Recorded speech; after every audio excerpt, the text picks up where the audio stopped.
Blog Talk Radio. Are you ready to take a bite out of the competition? Are you looking for ideas to make your business better? Welcome to the Core Business Show with Tim Jacquet, sponsored by Apple Capital Group. At the core of every successful business, you'll find people making a difference. And with each episode of the Core Business Show, we talk with those people, examine those ideas, and explore the strategies that make them special. Now, the host of the Core Business Show, Tim Jacquet. Well, good morning. Welcome to another episode of the Core Business Show. I'm Tim Jacquet, your host. Today, I have the pleasure of having Jim. He's the writer of Story Branding, Creating Brands That Stand Out. If you'd like to speak with Jim, please give us a call at 347-324-3460, 347-324-3460. Jim, thank you for joining the program. Well, good to be here. Thank you. Great. I guess just to begin with, kind of tell us about yourself and how did you get started in branding and marketing? Well, I'm the CEO of ESW Partners, which is a mid-sized agency in Chicago, and I've been in the advertising business from the agency side of things for about 30 years. I guess I'm a thoroughbred ad guy. I studied advertising in school, and from school, I started working at major agencies in Chicago, then in Los Angeles, New York, and then back to Chicago. And, what we do is understand, articulate, and sell brands. So I guess to answer your question, how I got into branding, it comes with the territory. Wow. Advertising guys, it's like you guys have a real creative gift, a persona that you think outside the box in one sense when it comes to a brand itself. If you take a group of business leaders together and they think a certain way, but advertising guys have to be really creative, think outside of the box. I mean, you have to really dig deep to kind of get your ideas that you can share that's going to work on the table. Kind of tell us how that process works. If you come up with a brand and how you know that, hey, you have a winner here, if that's making sense. Well, different people will define winner differently. The way I define it is, whether in fact the brand communicates a value or a belief that people can or want to emulate or aspire to, the extent to which that occurs and the extent to which it's presented in a way that communicates some identification with the prospect, I think is the extent to which you really have a winner. You can't go out and talk about, rational facts and benefits. You can, up to a certain point, but there has to be some emotional resonance. There has to be some connection with the brand that goes deeper than the realization that if I buy this product, I'm going to get this benefit. It has to be associated with buying into a belief or buying into a value or subscribing to something that reinforces who I think I am and or what I want to communicate to other people about who I am.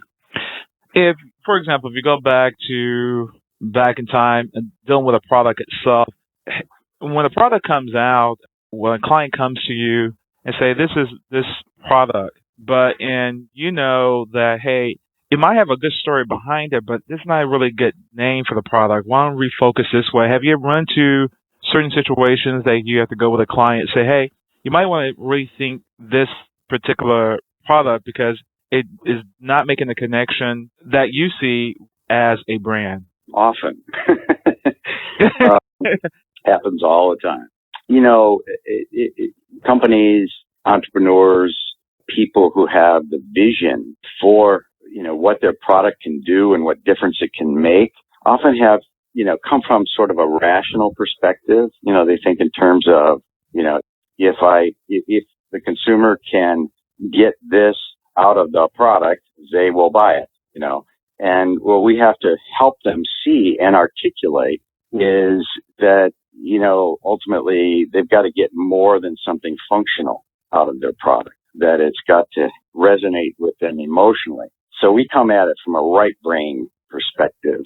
And, that's, I guess, what separates us from, the inventors or the people that actually come up with the products or the ideas themselves. And we often tell them, hey, Apple wouldn't be Apple if it had it started out as a company that just said, okay, we have a platform that's easier to use, that's friendlier, that's more graphic, and that looks cool.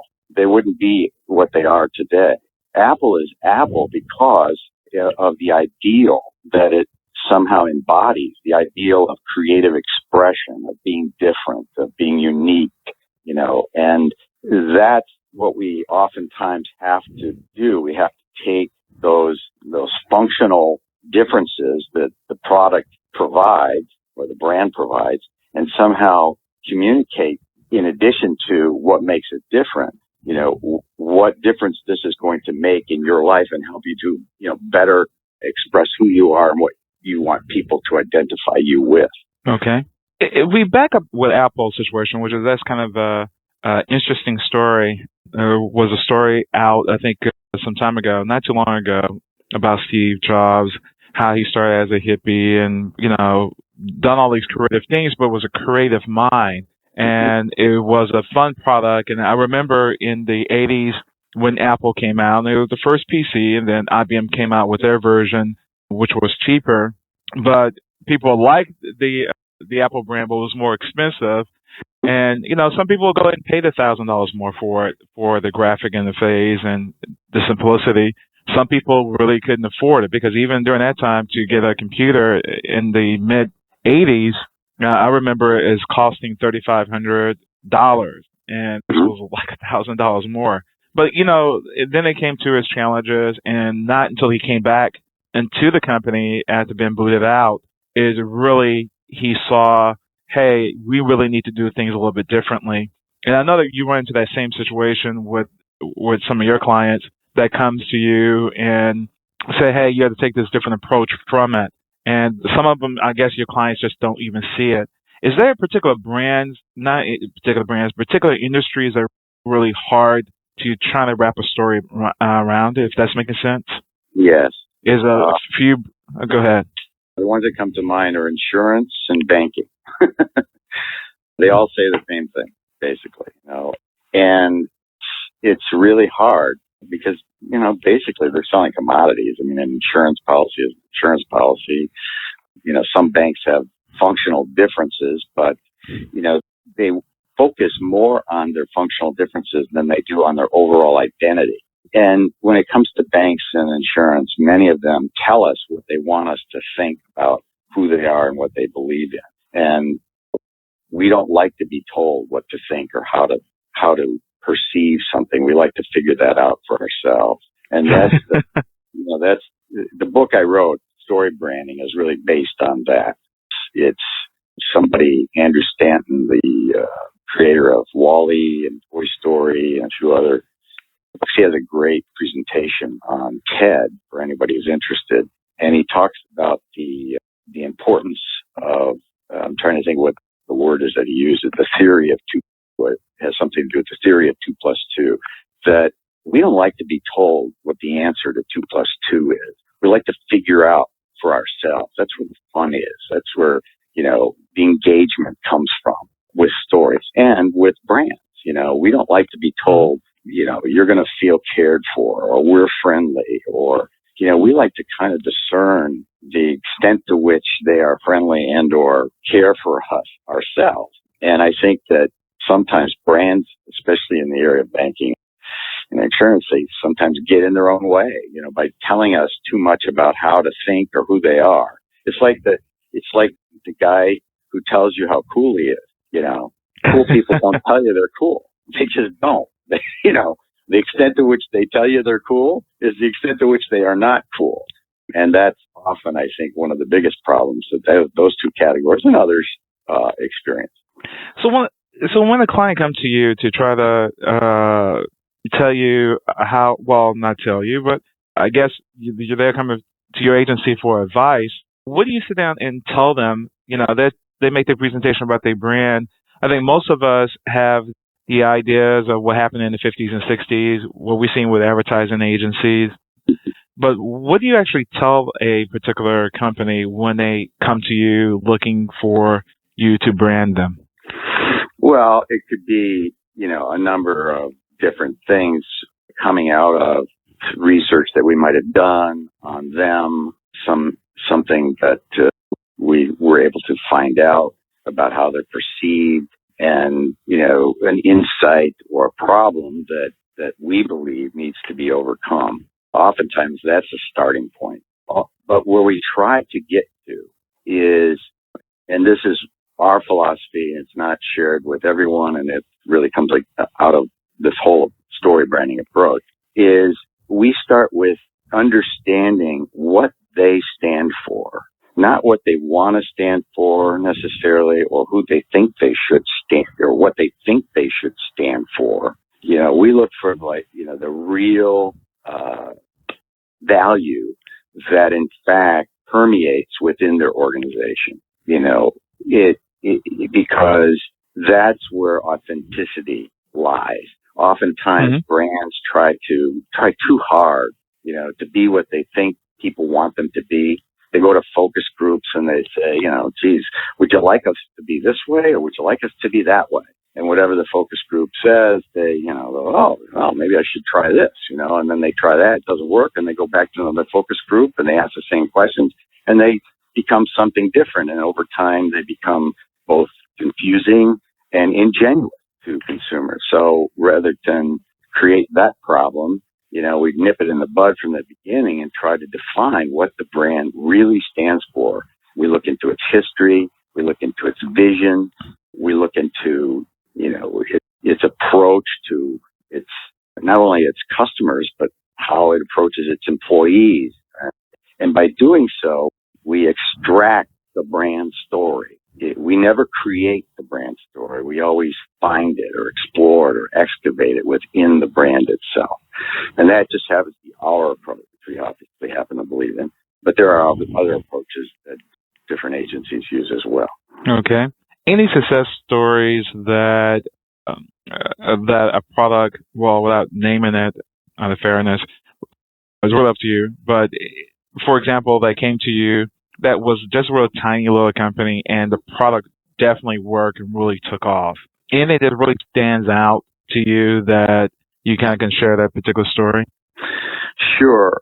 The story I'd tell is about a restaurant that maybe many of your listeners won't be familiar with because it's a regional restaurant. It's largely based in New York, Washington, D.C., Philadelphia, Chicago, major markets in the East and the Midwest. The restaurant's is Cozy, C-O-S-I.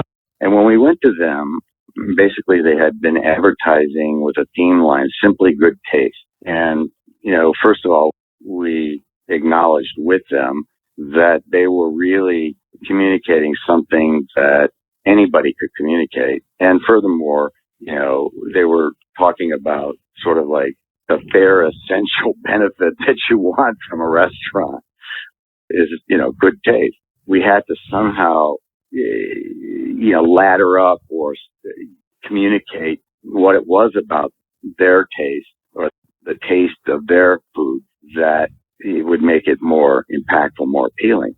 So we looked at their menu and we went into the restaurants and we talked to their people. And what we were able to determine is that their menu really is more exploratory than anything else.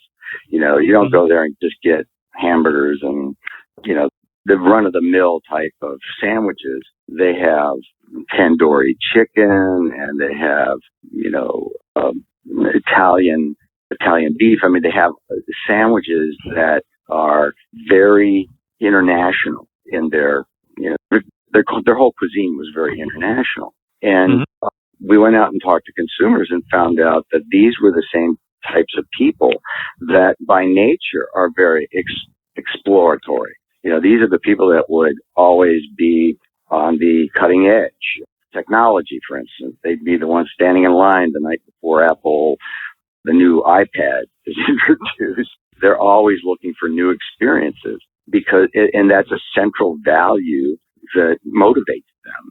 And it happens to be what motivates Cozy to do what it does. So we revised Simply Good Taste to a theme line that was life should be delicious. It was a belief statement that both Cozy upheld and the Cozy customer aspired to.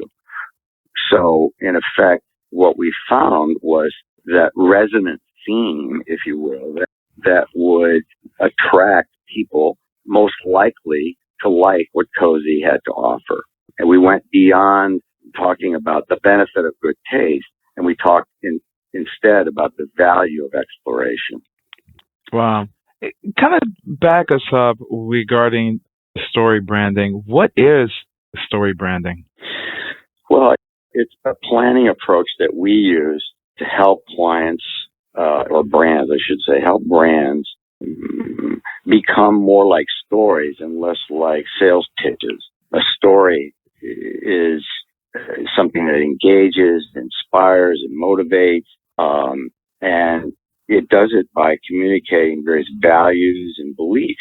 And we use a process that's detailed in the book to help us uncover and get underneath, the product function, to understand and appreciate what the beliefs are that the brand story, if you will, needs to somehow communicate.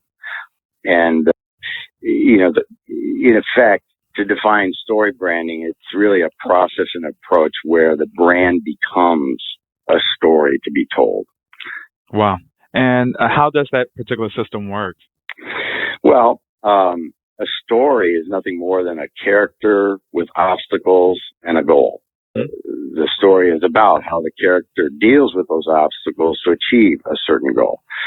So we substitute character for the brand, and the brand is made up of behaviors, things that it does, things that it provides, features and benefits, but it also consists of values, beliefs, motivations. There's reasons why that it is what it is. And we start by trying to understand the main character the way a storyteller would describe a hero of his story, or develop the hero of the story. The goal of the brand in our story is not just to create sales, albeit that's an important goal, but more importantly, it's to establish a long-lasting relationship with the prospect. It is to somehow connect with the prospect such that the prospect sees in himself the same things that the brand aspires to. And then the obstacles are the things that are really in the way of that connection being made. Maybe it's a misperception, maybe it's misinformation, maybe it's low awareness. There are a number of different obstacles that can, get in the way of that connection. And we identify what they are and what we have to do to knock them down. And that's essentially the approach. I'm giving it to you in a very simplified way. The book that's fine. is a lot more detailed, but that is really our planning approach. And that's how we get to what the brand story is all about. Okay. I know you mentioned one success story. Any sad stories or that didn't necessarily work the way you guys thought it would work out? Well, I have to go back into my career, pre-story branding, I guess, to talk about some of those. I worked on the National Burger King account for a number of years, and we decided wrongfully that what Burger King needed to communicate was that it would make burgers the way you would make burgers if you made them the way they make them. In fact, that was a theme line. It goes way back. It was, we do it like you do it if you did it like we did it at Burger King. If you can believe that, I think it's the world's longest theme line, which is mistake number one. People couldn't remember what it was. But, it really had no aspirational value to it. It's like, so what? People really wanted something more, like what McDonald's was providing. It was the whole, McDonald's is fun. It's not just good food, but it's fun. It's family. And, we were really scratching the surface by talking about, how to make a burger the right way. We were really in the area of functional difference as opposed to value. Got clobbered by McDonald's. Consequently, I think Burger King continues to have identity problems, largely because it continues to focus on those functional differences as opposed to, its identity. And when it does get into identity, like it did with that Scary King or whatever it was that they were doing, I don't know if you recall. Yeah, I know. We've seen it. It probably turned off more people than it turned on, So, they're constantly in a start over mode because they've never really nailed, what they're all about in a way that could resonate with their target audience, the way McDonald's has been able to do year after year after year. Wow. Yeah. That is your question. Yeah. The Scary King. That's right. Yeah. Also, in your book, you talk about the I am statement. Can you tell what is the I am statement? Well, it's a tool that we use. Typically, advertising agencies, clients provide or detail what the creative approach should be for any given ad campaign with what they call a creative brief. And the creative brief is more or less a one-page document that defines the target need, identifies what the promise of the brand is, identifies support points that prove that, in fact, the promise can be delivered, et cetera, et cetera. And it's a very rational, sort of factual document. And the I am statement goes much deeper. And in effect, what we try to do is empathize with the prospect by writing a first-person mini biography that starts with the word, I am your customer, your future customer. This is what my life is like. This is what I need. This is how I feel. These are the values and beliefs I subscribe to. And by virtue of writing it down, it does one of two things. It first helps us really put ourselves in the shoes of the consumer more than just an understanding of demographics or psychographics or whatever you want to call the graphics that merely scratch the surface of who the prospect is. And secondly, while writing it, it helps to bring up information needs. Can we really say that this person feels this way? Do we really know that for sure?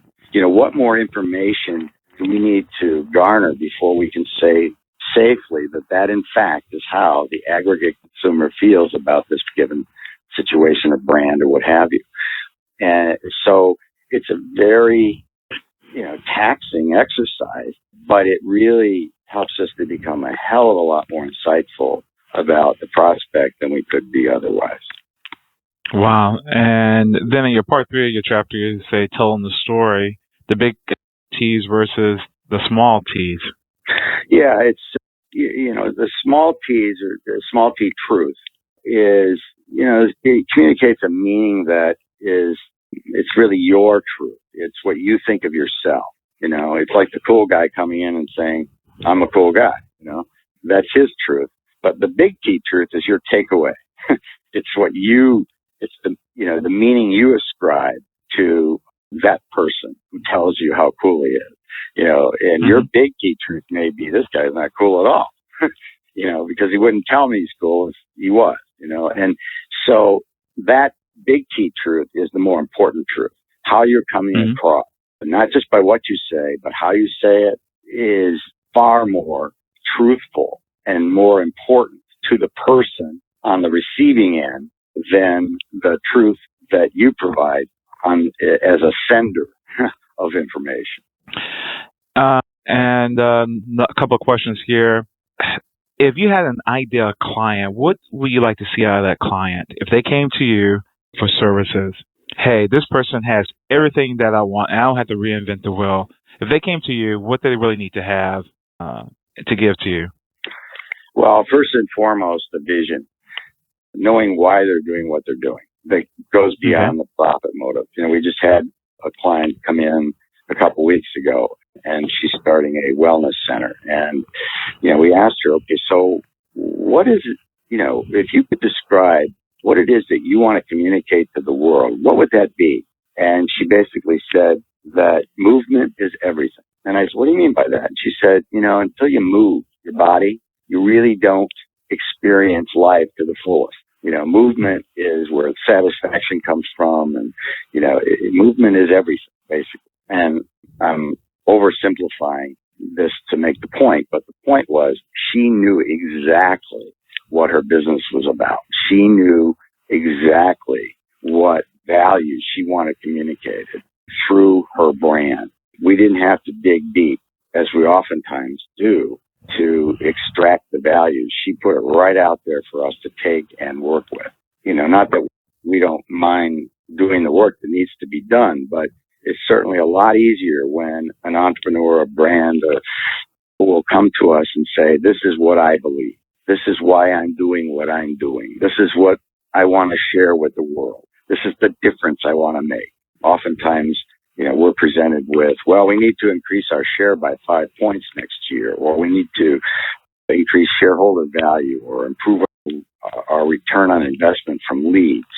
And those are, yes, important goals, but that's not what, is going to turn on the consumer.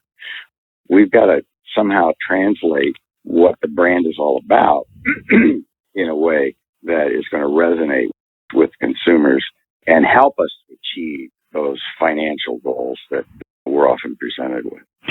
Is selling to consumers a lot easier than selling to business? Or are they pretty much just different categories themselves, but they're kind of equal? Or is one kind of a lot easier than the other? Easier. I don't know if I can say it's easier. The challenge is different. With business to business, it's usually very rational. It's very, very, we provide, our benefit is less downtime. Your plant's going to be up longer because our products don't break down. We sell things like durability and efficiency and, rational kinds of benefits. And oftentimes they're exclusive and they're important and they're unique and they can be communicated just for what they are. But even in the case of business to business, the challenge is to take those rational benefits and somehow translate them into a human value. And that for business to business is very challenging because business to business people don't typically think in terms of human values like consumer goods providers do. For consumer goods providers, the challenge is it's looking within in a way that aligns the whole company. You'll go into a company and one side, with management, and one side of the table think this is what we believe is important, and the other side of the table says, oh no, that's not as important as this. So the challenge there is aligning the company around one value, one single-minded focus, as opposed to the many that are made available to us.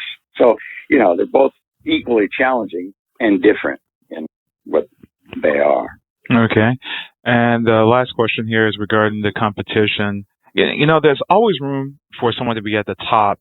We talk about competition. If someone come out with for example, on Shark Tank, this lady came out with another cookie company. Well, Mrs. Fields, it ran its course. There was dominant in the 80s and 90s.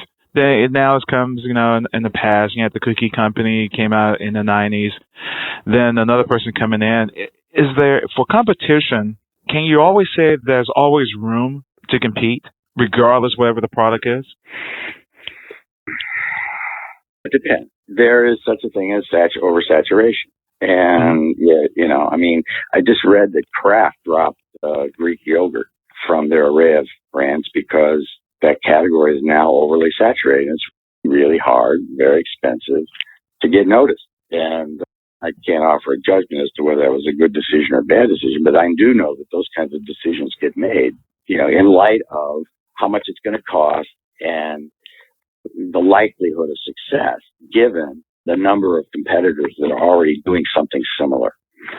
So yeah, there is, I don't know if I could say in the absolute sense that there's always room for another competitor, because sometimes realistically there isn't. I would do everything to make sure that the decision was right before I made it, but I would be open to seeing the reality as opposed to denying the reality if in fact doing so would get me into trouble. Okay. Talking about the media today, before we go into the closing comments regarding, I guess, advice you will have, if number one, if someone's looking for an advertising agency, then we'll talk about where we can get your book. But talking about the marketing itself today, we're moving out of traditional TV, radio, newspaper, and magazines. Now, this movement of social media, tweets and Facebook and blogs and so forth. What do you see this particular industry in the next 5 years? Wow. I think that brands are going to have to become a lot more, well, first of all, they're very transparent. They're much more transparent than they used to be. If I want to know how, before buying this product, if I want to know how it performs, I can easily find that out by going onto forums, by checking them out with friends on Facebook to see if they've used it, by looking at reviews, etc. So, believability is being called into question. So brands have to be more true to themselves and to the consumers in terms of what they're promising, and not only what they're promising, but how they're delivering against that promise. It's too easy to find hypocrisy. It's too easy to find inconsistency, in between what you say and what you do. Not like it used to be. Mm-hmm. Because consumers are very information rich. And I think that brands are already starting to be more accountable, but we'll have to even work harder to be accountable in the future. Wow. It has the social media impact has made a difference with advertising. I mean, I know you're talking about the transparency. Is it making it harder, or is it making it slightly easier to launch a brand today? Well, there's pluses and minuses on both sides of the sheet. I think it's harder and easier. What's harder is the accountability piece I just talked about. But what's easier is that there's more avenues to exploit or take advantage of, to be heard. There are more creative ways to get your message across. It used to be, it was film and audio, and now it's video, it's interactive, it's engagement, involvement, it's content, it's, there's just all kinds of resources that we have now that we never had before. And I think it makes our life easier in terms of giving us a bigger palette to paint with. We're not limited to what we can do in the way, where our creativity isn't as limited as it used to be. Okay. Any advice that you would have in closing to companies out there looking to advertise their product and looking for an agency? Well, if they're looking for an agency, my advice is the number to call. If they are introducing a product, or if they have a product that they're trying to reposition or improve its positioning, my advice is to go deep. By that I mean understand what the purpose of the brand is beyond its function. Understand why it's there, why it exists. There's a great book by Simon Sinek, First Ask Why. Mm-hmm. And I highly recommend anybody read that book. It is, I believe, it really communicates an important first step that anybody in marketing really needs to take. Understanding why you're doing what you're doing and what the value is that you want to be associated with. As far as finding an agency, I would find an agency that can not only help me to define what that value is, but help me to communicate it in a way that is going to resonate and engage with the customers that I'm going after. Okay. Great. Lastly, where can we find your book? And also, how can, if they're looking at an agency or course, I'm not sure your agency specializes in certain things, how can they contact your agency? Well, the book, you can access that via my blog, which is www.storyyati, STORYATI.com, Storyyati. And my agency is ESW Partners, and you can access our website by going to ESWPartners.com. You can also get the book off of Amazon, any bookstore, online, ebooks. It's in ebook form. It's in hardcover form. It's readily accessible. Perfect. Okay. Well, thank you for joining the program. I appreciate you sharing this wealth of information about your book and about the advertising business itself. Thank you, Jim. I really appreciate you coming on to the show. Okay. It was my pleasure. Thank you. Okay, great. Have a great day. Again, it's been another episode of the Core Business Show with Tim Jacquet. You can download this on iTunes, Blog Talk Radio. Thanks for listening, and have a great day. Thank you for listening to the Core Business Show with Tim Jacquet. For more information about equipment financing and asset-based loans, visit our website, applecapitalgroup.com. That's applecapitalgroup.com. Or call us at 866-611-7457. We hope you'll join us for our next episode. And remember, you can always get to the core via iTunes. You'll find all our previous episodes there. And thanks again for listening to the Core Business Show with Tim Jacquet. Apple Capital Group in Jacksonville, Florida, is a commercial lender that specializes in asset-based loans, equipment leasing and financing, invoice financing, commercial real estate loans, and asset-based financing in the U.S. and Canada. Apple Capital Group is a direct lender that lends on their private equity investment portfolio. 90% of most loans are decided within 2 hours, and vendor funding within 24 hours after documents are completed, with a one-page application. No slow no's, just a quick decision and a fast yes. To get more information about lending from Apple Capital Group, call 866-611-7457. That's 866-611-7457 to speak with one of our loan specialists.